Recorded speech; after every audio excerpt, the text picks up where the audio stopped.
Amin. Yang kami hormati Ketua BPH Universitas Muhammadiyah Surakarta beserta jajarannya, yang kami hormati Rektor Universitas Muhammadiyah Surakarta beserta jajarannya, dan seluruh sivitas akademika Universitas Muhammadiyah Surakarta yang dirahmati Allah Subhanahu wa Ta'ala. Bapak Ibu, untuk memulai acara pada pagi hari ini, mari kita awali dengan bacaan basmalah bersama-sama. Bismillahirrahmanirrahim. Bismillahirrahmanirrahim. Acara yang pertama yaitu kita akan menyimak tausiah yang akan disampaikan oleh Ibu Dr. Puspita Indrawardani, SPD MSc. Kepada beliau, Ibu Puspita Indra, kami persilahkan. Baik, terima kasih, Mbak. Mohon izin share screen, Bapak Ibu.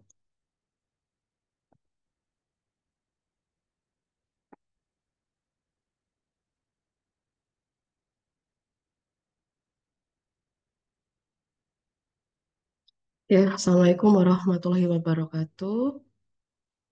Terima kasih atas kesempatan yang sudah diberikan pada pagi hari ini. Saya ingin membawakan materi terkait dengan bencana dalam Islam, di mana akhir-akhir ini topik tentang bencana sedang meningkat, ya, kaitannya dengan isu adanya gempa megatrust dan lain-lain. Nah, sebenarnya pandangan Islam terhadap bencana itu seperti apa? Konsep bencana dalam Islam. Nah, kata bencana apabila di bahasa Inggris itu disaster, secara bahasa etimologi biasanya dihubungkan dengan keadaan di mana sejumlah orang mengalami kematian, kerusakan rumah tempat tinggal dan bangunan atau sesuatu yang negatif yang berlangsung secara terus-menerus. Nah, dalam bahasa Arab, istilah bencana dikenal dengan al-karis, yang bermakna suatu keadaan yang diliputi oleh kesulitan. Istilah lainnya adalah al-baliyah dan ad-dahar, yang dimaknai sebagai perkara yang tidak disukai oleh manusia, semisal kemalangan dan musibah. Nah, pandangan Muhammadiyah terhadap tentang bencana.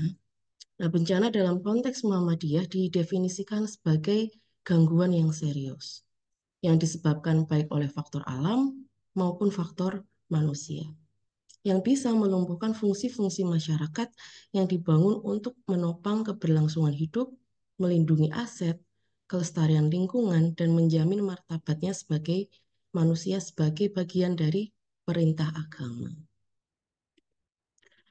Nah, di dalam Al-Quran dan hadis, istilah bencana ini sering muncul seperti dalam surat Fusilat ayat 53. Ya, kami akan perlihatkan kepada mereka tanda-tanda kekuasaan kami di segala wilayah bumi dan pada diri mereka sendiri. Hingga jelas bagi mereka bahwa Al-Quran itu adalah hak. Tiadakah cukup bahwa sesungguhnya Tuhanmu menjadi saksi atas segala sesuatu. Dalam Al-Quran dan hadis, kata bencana dapat ditemukan dalam istilah yang bervariasi. Meskipun dengan penekanan makna yang berbeda-beda, dengan konteks yang berbeda pula. Seperti kata musibah, bala, fitnah, azab, halak, tatmir, tamzik, ikhob, dan nazilah. Kurang lebih ada 9 makna dari bencana yang terkandung di dalam Al-Quran dan hadis.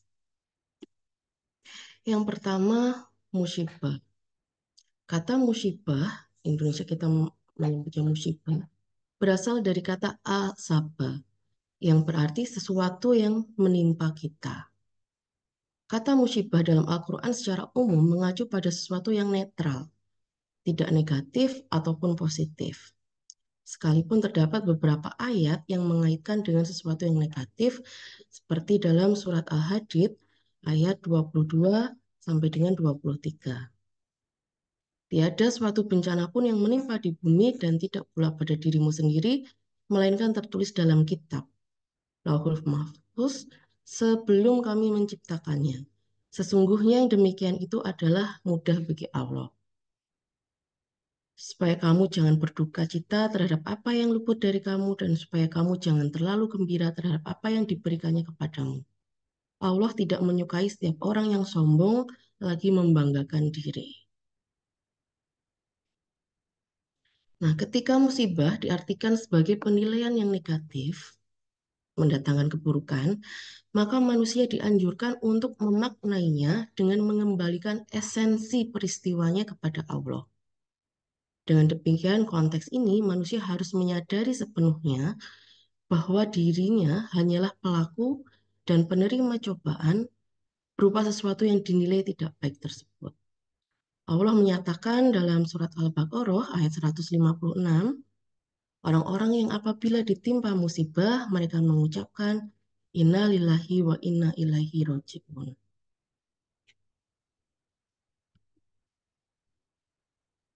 Makna yang kedua yaitu bala. Ketika merujuk pada Al-Quran, kata bala sesungguhnya lebih bermakna sebagai cobaan untuk memperteguh keimanan yang bisa berupa peristiwa yang menyedihkan atau menyenangkan. Mengacu pada ayat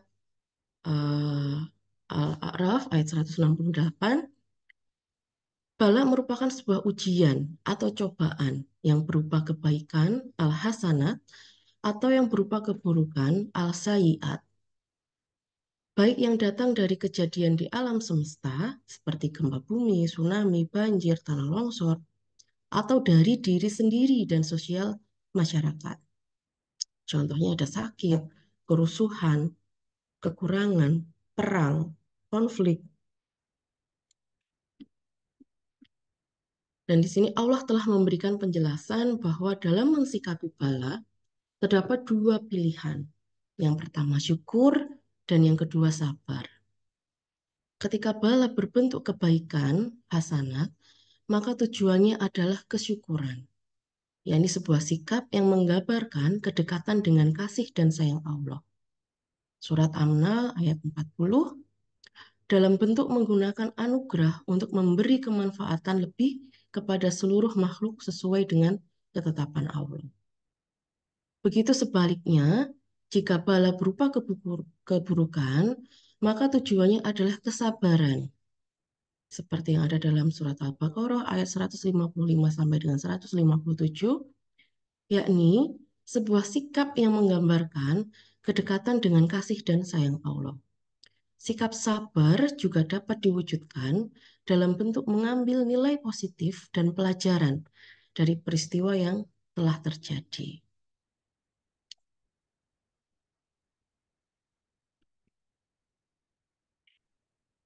Yang ketiga, kata fitnah berasal dari bahasa Arab fatana.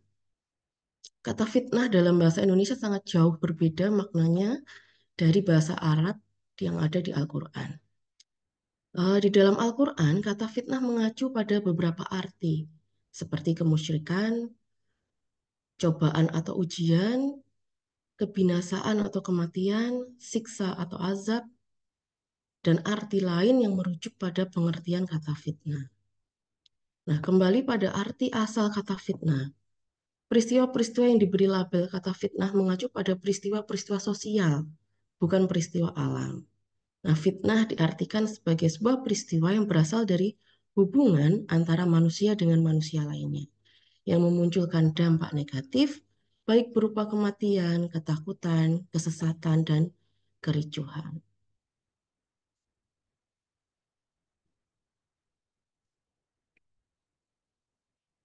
Yang keempat, ada azab.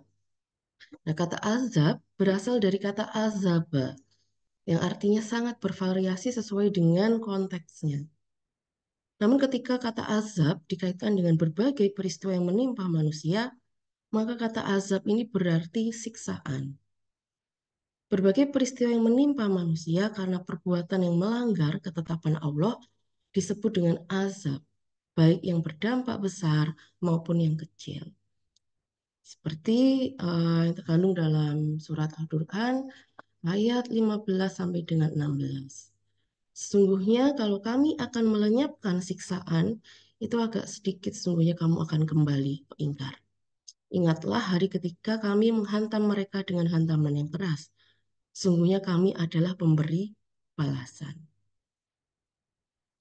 Nah, dengan memperhatikan makna azab di atas, maka peristiwa yang merupakan azab ini berasal dari luar diri manusia atau dalam diri manusia yang berfungsi sebagai ancaman dan hukuman. Ancaman dan hukuman bagi perbuatan manusia yang melanggar ketetapan Allah. Peristiwa yang masuk dalam kategori azab dapat berupa peristiwa alam yang dahsyat, seperti tsunami, tanah longsor, banjir, gunung, ataupun peristiwa sosial yang besar, seperti peperangan dan ancaman sosial lainnya. Hal ini berfungsi sebagai peringatan agar manusia kembali pada ketetapan Allah. Seperti dalam surat Al-Sajdah ayat 21 sampai dengan 22. Dan sesungguhnya kami merasakan kepada mereka sebagian azab yang dekat dunia, sebelum azab yang lebih besar di akhirat. Mudah-mudahan mereka kembali ke jalan yang benar. Dan siapakah yang lebih zalim daripada orang yang telah diperingatkan dengan ayat-ayat Tuhannya, kemudian ia berpaling darinya? Sesungguhnya kami akan memberikan pembalasan kepada orang-orang yang berdosa. Yang kelima, ada fasad yang berasal dari kata fasada. Dalam lisan Al-Arab, diartikan dengan lawan dari kata syalah. Syalah sendiri berarti bagus, baik, damai. Namun fasad berarti lawan katanya dari salah, tidak bagus, tidak baik, dan tidak damai. Dalam Al-Quran, kata fasad disebut berapa kali? Misalnya dalam surat Al-Baqarah ayat 205, ayat 30, surat Al-Nahl ayat 88, 48, surat Al-Asy'ara ayat 152, surat Hud ayat 116, surat Al-Qasas ayat 77, 83, surat Al-Rum ayat 41, surat Ghafir ayat 26, surat Al-Fajr ayat 12, dan surat Al-Maidah ayat 32, 33, dan 64. Semua ayat menunjukkan sikap manusia yang tidak baik, yang berakibat pada kerusakan di bumi, baik kerusakan sosial maupun kerusakan alam. Seperti contoh di surat Ar-Rum ayat 41, kata fasad secara khusus dihubungkan dengan kerusakan alam dan tataran moral. Telah nampak kerusakan di darat dan di laut disebabkan karena perbuatan tangan manusia, supaya Allah merasakan kepada mereka sebagian dari akibat perbuatan mereka, agar mereka kembali ke jalan yang benar. Nah, ini sudah ada 5 makna ya, eh, dari bencana yang diambil dari Al-Quran dan hadis. Masih ada 4 lagi, namun ini seperti waktunya sudah selesai. Ada halak, tatmir, tamzik, ikhop, dan nazilah.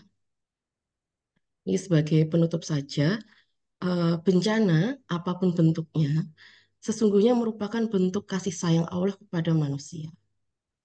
Berbagai peristiwa yang menimpa manusia pada hakikatnya merupakan cobaan atas keimanan dan perilaku yang telah dilakukan oleh manusia itu sendiri. Dan sistem keimanan yang diajarkan dalam Islam bertumbuh pada keyakinan bahwa Allah merupakan zat yang maha rahmah, kasih, dan sayang. Allah sendiri menetapkan bagi dirinya sifat rahmah dalam surat Al-An'am ayat 54. Apabila orang-orang yang beriman kepada ayat-ayat kami itu datang kepadamu, maka katakanlah, Assalamualaikum. Tuhanmu telah menetapkan atas dirinya kasih sayang. Bahwasanya barang siapa yang berbuat kejahatan di antara kamu lantaran kejahilan, kemudian ia bertaubat setelah mengerjakannya dan mengadakan perbaikan, maka sesungguhnya Allah Maha Pengampun lagi Maha Penyayang. Oke. Yang pertama, dalam menjalani kehidupan manusia selalu berhadapan dengan sesuatu yang berhadapan dengan dirinya. Dan sesuatu yang menimpa ini disebut dengan musibah.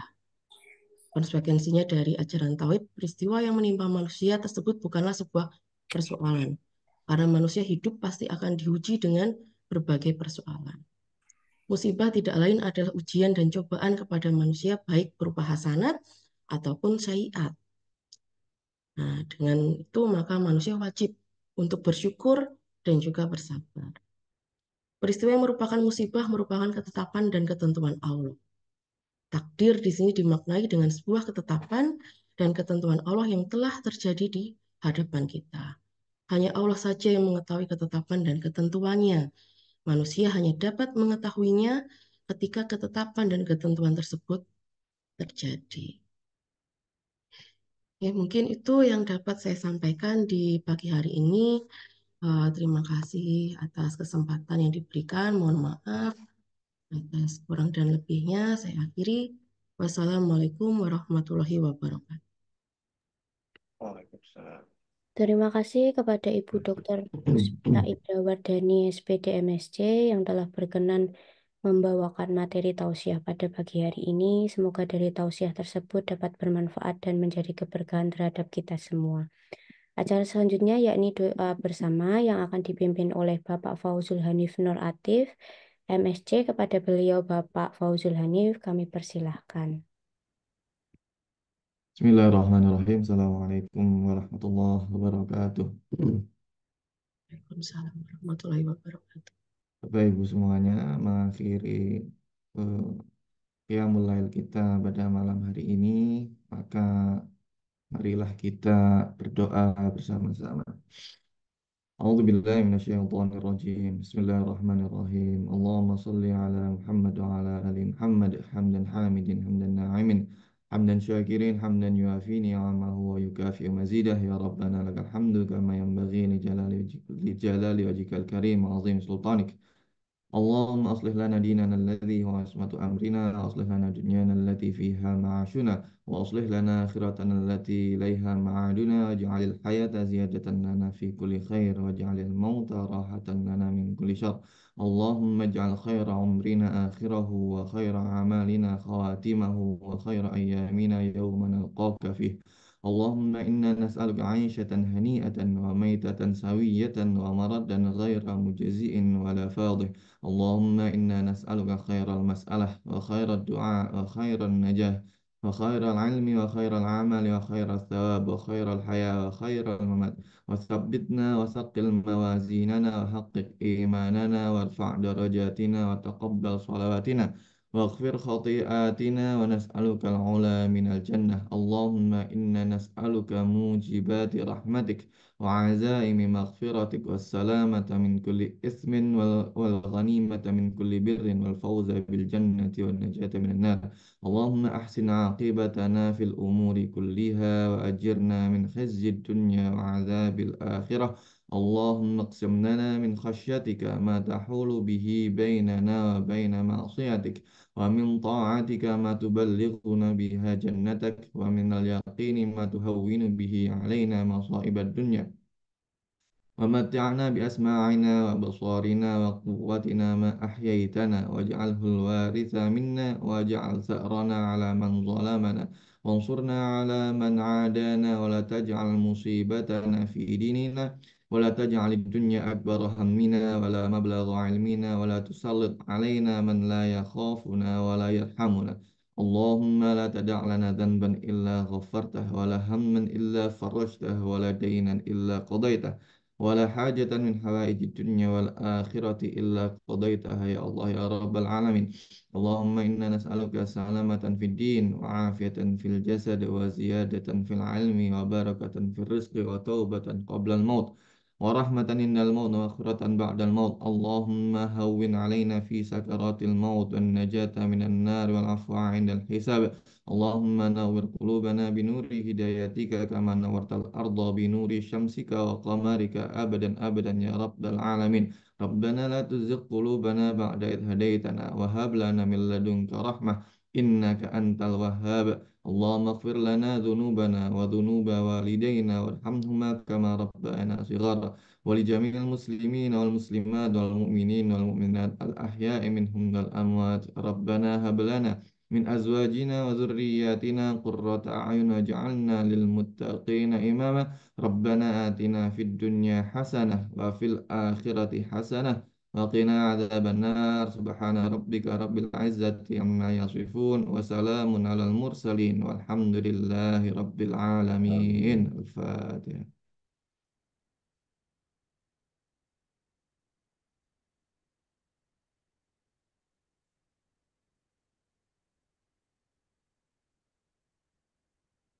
Terima kasih Bapak Ibu sekalian. Assalamualaikum warahmatullahi wabarakatuh. Terima kasih kepada Bapak Fauzul Hanif Nur Atif MSc yang telah berkenan memimpin doa pada pagi hari ini. Baiklah Bapak Ibu sekalian, demikian acara Qiyamul Lail dan doa bersama pada pagi hari ini.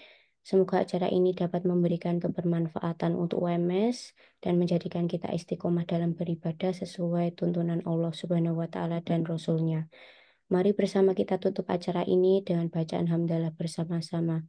Alhamdulillahirabbil alamin. Akhiru kalam, wassalamualaikum warahmatullahi wabarakatuh. Waalaikumsalam warahmatullahi wabarakatuh. Wabarakatuh.